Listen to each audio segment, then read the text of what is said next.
I was personally, as I mentioned earlier in the show, in the LA Coliseum yesterday, Rams-Bucks, and I heard the Kawhi laugh out of nowhere, like over the loudspeaker system, and it caused me to just perk my head up. And I look up at the scoreboard, and there's Kawhi Leonard with an LA-colored Rams hat on. Okay, it said LA on it, Rams colors, and the boos that cascaded in his direction from the Coliseum crowd just absolutely stunned me. Chris Mannix, I know what's going on here, but what the hell is going on around here? It's still a Lakers town, and Kawhi Leonard had to choose between the Lakers and the Clippers. I don't think anyone objectively can look at his decision and say he made a bad one. I think the Clippers certainly more stable. They offer him a chance to be the alpha on a team that Vegas right now has ranked as the team to beat in the NBA.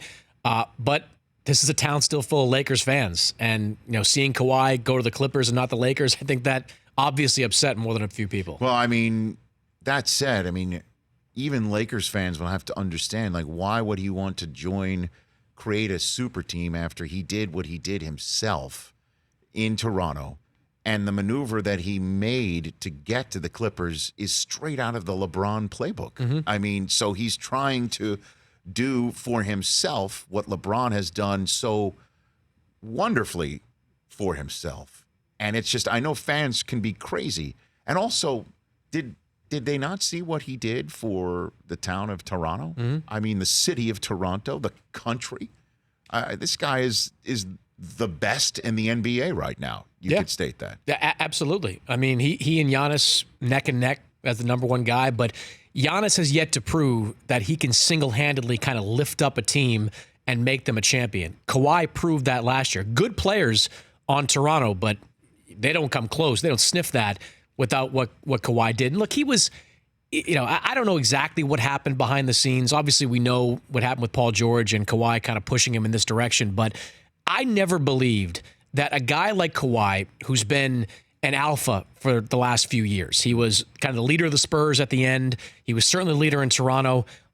I don't know why he would go to a team where he would be behind LeBron and maybe be behind Anthony Davis in kind of the pecking order on that team. The Clippers are his team right there from day one. They're a championship favorite, and they're his team. That I think matters to Kawhi. Well, in terms of his team with Paul George saying just this weekend that he's targeting November as a return. He's going to miss at least 6 games for the Clippers because he's out in October due to surgery. Is that a reasonable timeline, do you think? I think it is, and this was expected after the procedures Paul George had. I think he was still with the Thunder when he first had the procedure, and they knew this was kind of the timeline going in. And look, it's early November, and that's going to take him some time to work himself back into condition and work himself back into the mix. The good news for the Clippers is that even though they traded a bunch of stuff to go get Paul George, they still have good core players that are around. And if Kawhi is Kawhi, they'll be able to tread water until they get to the back. That's because without that core, the Lakers probably would have had Kawhi Leonard. The reason why, and that's part of what I'm saying every single week here about the Miami Dolphins and any team that's tanking so poorly, is that you still need to hit a win it now button.